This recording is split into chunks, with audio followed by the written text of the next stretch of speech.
Hey there, fellow horse lovers. Welcome back to the Daily Ride podcast, part two of my conversation with Andi Hauser. If you missed part one, go ahead and go back to last week's episode to make sure that you don't miss out on a minute of this conversation about meditation, the art of presence, and all of the wonderful personal lessons that horses can teach us. Specifically, the lessons that Andi has learned from her horse, a wild Mustang named Hazel Fern. Andi Hauser is a hard woman to define, but in the most succinct terms, she is a Mustang rider, a cowgirl, an Emmy-nominated former TV host, and a Jesus follower. I met Andi through Leadership Program of the Rockies, talking about our principles, which apply to our personal lives as well as in the political landscape and modern life. When we discovered that we both have sassy younger mares, we became friends, and it's been a pleasure following Andi on social media since we have graduated Leadership Program the Rockies. I am so thrilled to be able to share Andi with my audience on my podcast because she also has knowledge of meditation and had previously studied to become a meditation teacher. And her experience working with Hazel, this wild Mustang, has brought her a new level of awareness with presence and intention and fostering a deep, meaningful relationship with her horse, which has been a catalyst for transforming other relationships in her life as well. So please welcome Andi Hauser on the Daily Ride podcast. As always, the Daily Ride podcast supports True Heart Healing. True Heart Healing is my nonprofit foundation. Our mission is to leverage the healing power of equine partnership and the joy of equine companionship to support and empower children with disabilities and or life-altering illnesses, service members, veterans, and their families to build stabilizing relationships, facilitate learning and personal growth, find hope, and discover purpose. If this sounds like something that you're interested in, please head on over to www.the-daily-ride.com to check us out, learn more, and make a donation. Trueheart and I greatly appreciate your support.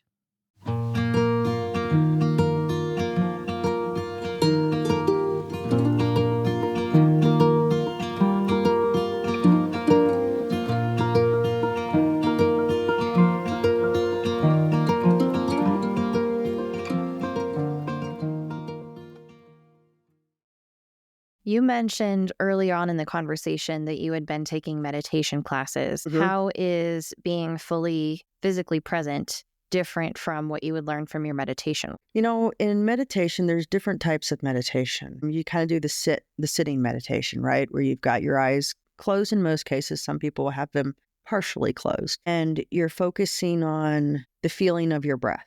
Not like the thought of your breath, but how it's more of a feeling, right? You're feeling things and acknowledging those feelings and then letting them float by. But at the end, if you start to get lost with meditation, what brings you back, the root is your breath, but you're not visually engaged. It's all physical engagement. And then we have what is called a walking meditation, which is where you've seen those labyrinths where you can kind of walk and you follow a path and you maybe look down as you're following the path. Or for some people, walking meditation would be a beautiful fall day and you're just walking, looking at leaves, right? That can be a type of meditation. So with Hazel, it's more like a walking meditation because you're acknowledging everything you see. Right? You're acknowledging the horse's placement and their breath and their ears and all their nonverbal cues. And, it's nonstop flood of nonverbal cues. But it's also a little bit of a breath meditation as well, because I'm constantly checking in with this. Am I elevated? Am I stressed? So it's this really hybrid situation that I can't think of. The only other thing that I experience like that type of meditation would be trail running, motorcycling, and horses. Now, people listening may say, oh, wait, I have one. But those are ones where you have to be fully present because it's very important to your survival, but you're also taking everything in, all the beauty and the sensations in your body. Oh, it was just different. So she is probably my most heightened type of meditation. And I always feel good. Sure, we have those demoralizing days with horses. God knows they'll make you feel like a pile once in a while. It sucks when your self-esteem can be tied to an animal that could take or leave it some days. But the meditation with a horse, I think the best kind, because it's all going in, it's all being processed. It's up to you to stay there, just stay in it And it's when you stay in it and fully present. I mean, that animal, you spend what, 2 hours a day out of 24 with them. They deserve your full attention. So go ahead and give it to them. Even, Yeah. so You it's expect it from them for those 2 hours. Yeah. It sure was fair. do. Sure do. And you get, they're mirrors. And we know Uh-huh. this. Everybody listening who's a horse person knows they're mirrors. So yeah.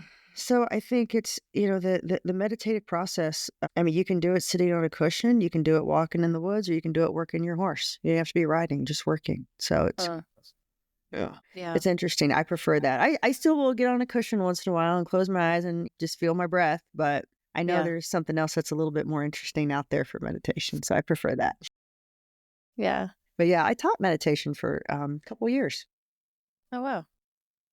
It was it's interesting. You can enjoy a meditative experience while doing dishes. I mean, there's other fun things to do, but you could do it. Yeah. Well, and I think the interesting piece that the horse brings to that is the relationship there. Mm. Something that I wanted to ask you about. Someone had described to me anxiety. The experience of anxiety is when our thoughts are somewhere that our body isn't. And I was like, what? Mm. What an abstract sentence until I saw this happen to True, where she's worried about something across the pasture that I can't see. Yeah. I could be sawing her leg off and she would not notice because she Right. is so fixated on that thing over there. Her thoughts are not where her body currently is. Does that ever happen to Hazel where mentally you can see that she is checked out of her physical self? And how do you Yes. help reset her? Hazel, Hazel's a daydreamer. Um, it happened today. And sometimes, normally I know when she kind of checks out. And when she kind of checks out, I go up to her. And I think it's just because she runs at some anxiety and she's kind of a looky-loo, which again kind of goes back to anxiety. But Uh-huh. it was, today was a nice sunny day and I was sitting on her bareback and I just was using the halter, as reins and the halter and lead line. And there was two women that came up to where we were working and we just sat there and, I talked to them. We all stayed on our horses and talked. And I could feel Hazel kind of just, relax. And I'm like, do not go to sleep. Do not go to sleep with me on you right now. And then I kind of didn't think any more about it. And we were talking. And then these ladies go to ride off. And next thing you know, Hazel jumps back into reality. Oh my God. Are you on me? Like, what is that? Like, damn it, Hazel. Like I knew. And I knew it was coming. And I was mad at myself for not like doing something, right? Just to kind of Uh-huh. like, hey, like with Hazel, touch. She really comes back to touch. But no, she fell asleep. And then she startled herself when she realized, There's someone on my back. oh my gosh, I hope that's my mom. It's funny, but with her, whenever she's anxious, we just, we move those feet, just keep her feet moving, let her kind of get around me or kind of, yield the hindquarters or just, we just kind of, I keep her moving when I'm on her. It's rare I just sit just because she's a daydreamer. And it's not even like she's, shutting down. She's just relaxed. She knows what to expect and she knows, I'm not going to hurt her. And she's just, yeah, but she fell asleep today and then, about got me off accidentally when she woke back up. I'm like, my own fault for standing there on her for 10 minutes in the sunshine. So physical touch. I'd imagine that would be helpful for some people too, paying attention to like, okay, what does your body feel like right now? What is the sensations you're feeling? Is she a fan of scratches? She does, withers and under her chin and her neck.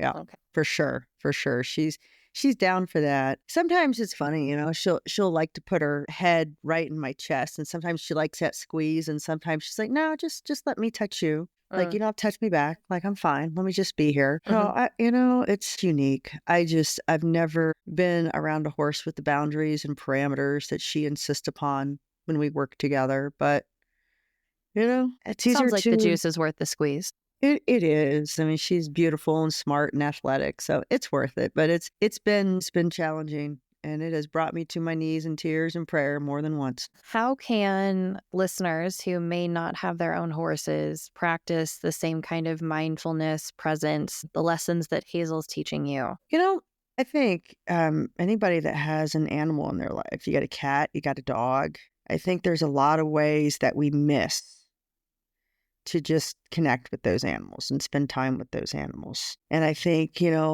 taking your dog on a nice long walk on a beautiful day and just put the phone away. Don't listen to music. Just, enjoy the little bit of a breeze in your face and, the sound of your dog's claws on the sidewalk. I mean, I think just, I think it's about taking the little daily things and trying to find some beauty and enjoyment in them. It doesn't always have to be a horse. Some people are allergic. Some people are afraid. Some people don't have the capacity, right? They don't have the opportunity to interact with animals or horses in particular. But I think there's a tremendous amount of connection and beauty available to us at all times in this world. And it's not always obvious, but I think if you slow down and look around and listen, you can find it and it'll find you. And I think it can be with a friend, it can be on your own, but life's there. So go ahead and take a deep breath, enjoy it, and then let it go because it's all fleeting anyway. Which is comforting on those days that your horse really doesn't make you feel so great. Man, I mean,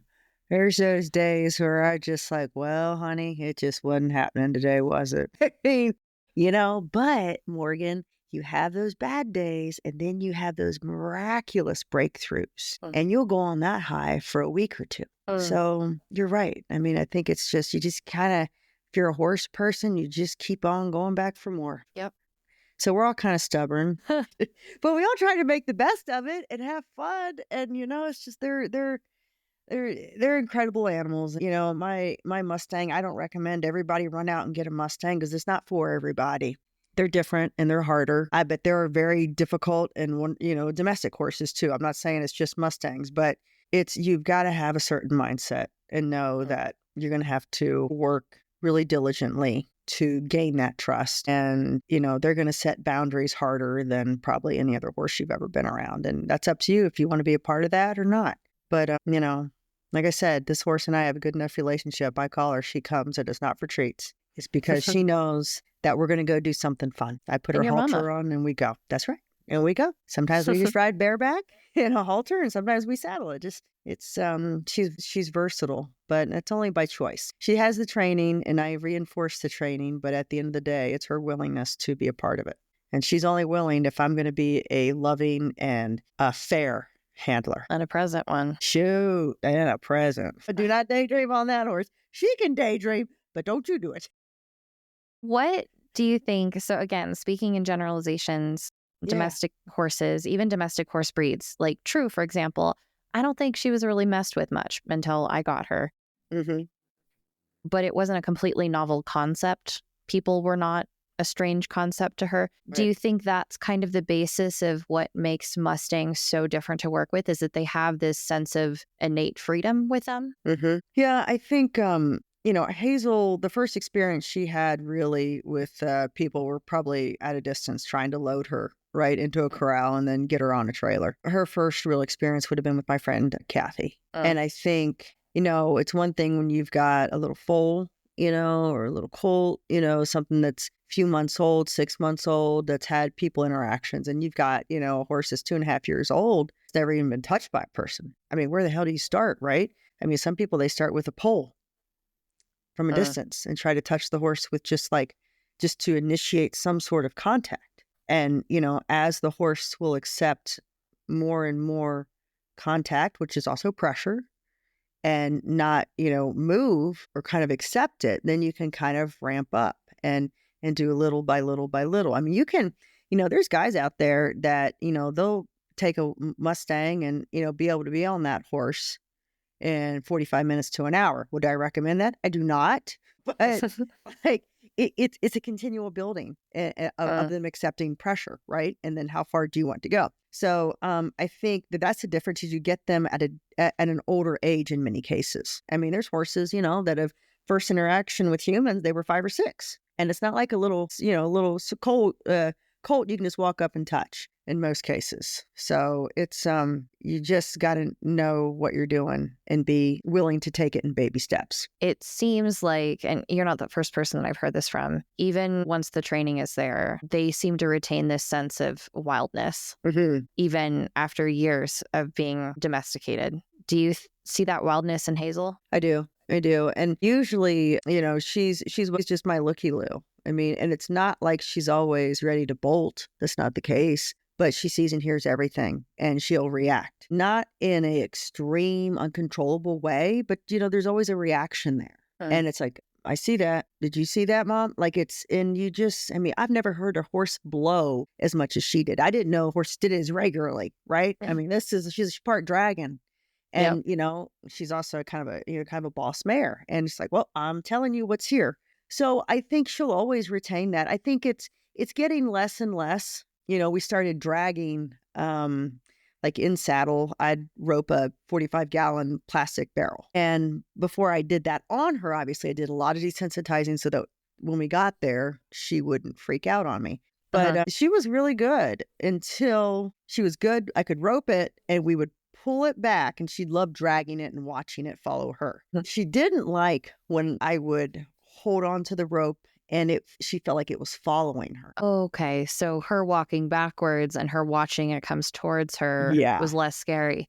For some reason. Interesting. Huh. Yes. But as soon as she thought it, she whip around real quick and does what Hazel does and starts backing, and I'm like, oh Uh-huh. boy, oh boy, that barrel's going to get you. So I think, I mean, for a long time, she wouldn't walk over a tarp. She'll stand on a tarp. So we're always coming up with like things to just kind of keep her engaged and keep her mind thinking. And, she's curious naturally, which is great. That helps in most cases. But I think she'll always be, I don't know if like spooky's the right word, but she's always going to be a high alert horse. Yeah.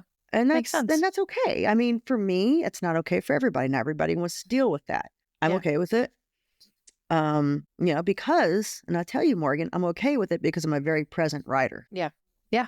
And you've learned to support her through it, not just validate it in the moment, but it sounds like you've come up with a good de-escalation process for the two of you. She alerts, you show her that you see it too. Mhm. You bring her back with touch and you Yeah. decide whether or not we can move on. That's right. It's like, well, do you want to, and sometimes worst case scenario, we just back up, and she loves to back up. She's comfortable backing. And sometimes we'll just, we'll back 15 feet and it's controlled, and it's just baby step, baby step, baby step, baby step. But I'm like, okay, there's a safe distance. So it's a puzzle, and it's kind of a mental game. And, I'm glad that God decided that was the right horse for me, because I can tell you there's a lot of people who wouldn't put up with her. A lot of people Yeah. wouldn't put up with me too, but here we are. Perfect match. Yeah, match made in heaven. If you could sum up the philosophy on horsemanship and presence that you've developed with yourself and Hazel in one sentence, what would that be? Man, let me think on that for just a second. Yeah. I think it's just, it has to do with like being a constant presence, right? It's just constantly letting each other know that we're there. It's her, lots of times, and I'll just stand there and have my palm out flat, and she just rests her muzzle in my hand. She's not even moving her, just resting it there. It's like, it's this, I'm here, I'm present, I got you, and you got me.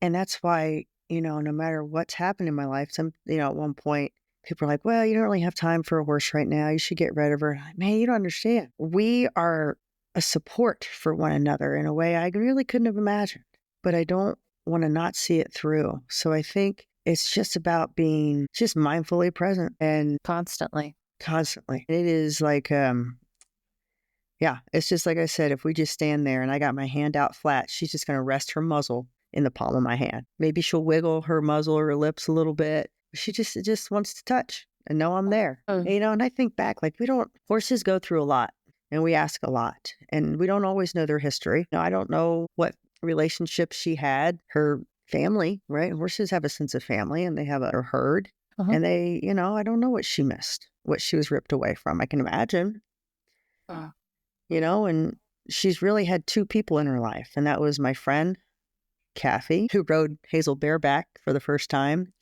After having pulled her from a pen, it came full circle. She rode her last summer, and just, it was an amazing moment. It's like, man, Hazel, this is the lady that saved your life, gave you a home, and got you to me. Yeah. Made sure it was the right home.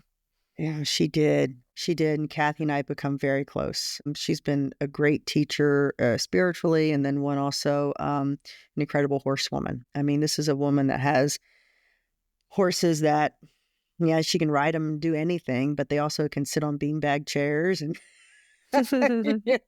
lay down. I mean, this is next level here, right? There's days Hazel and I just, try to, drag a barrel, but, and that's the beauty too. I think horses bring a lot of people together.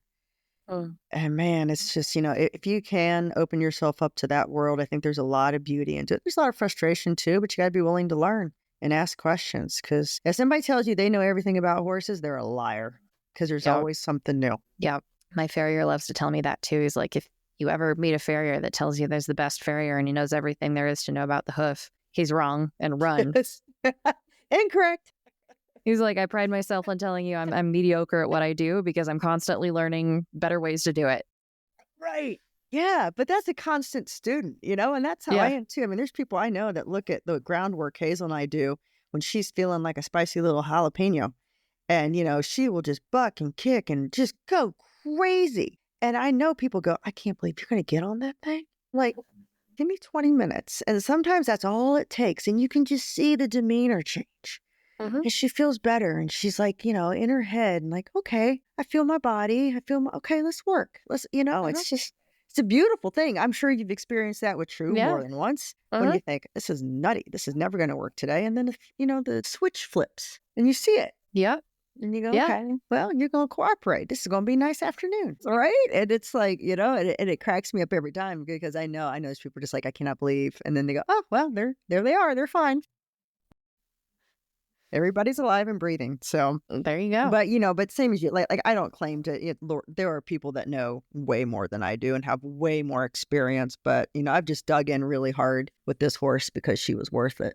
I don't know everything, Lord. I probably don't know a tenth of what some of the people you interview will tell you. That's the beauty of it. There's always something new to learn. So you mentioned that, like True and I, and like my trainer, Tara, you video every ride.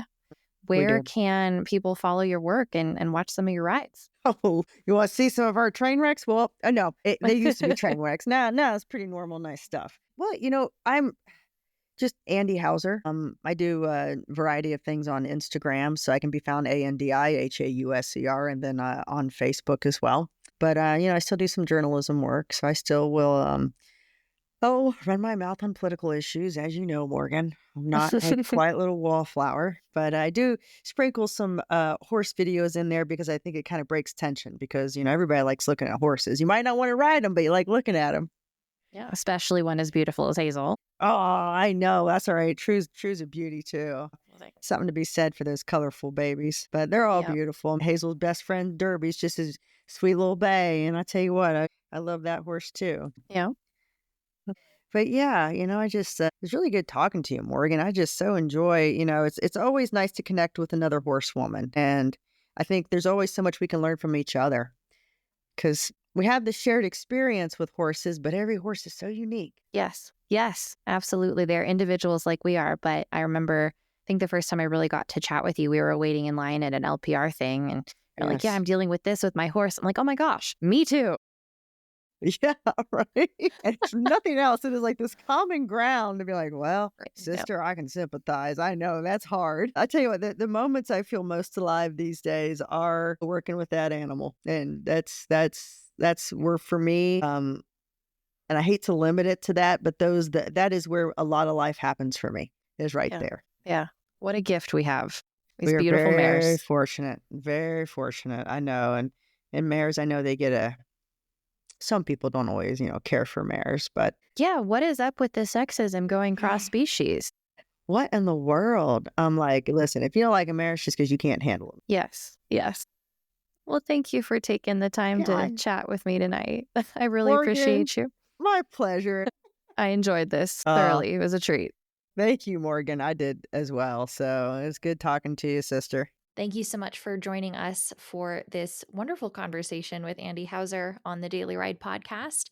If you enjoyed this conversation, please don't forget to rate and share this podcast with other members of your herd. Thank you again so much for being here. And until next time, enjoy the ride.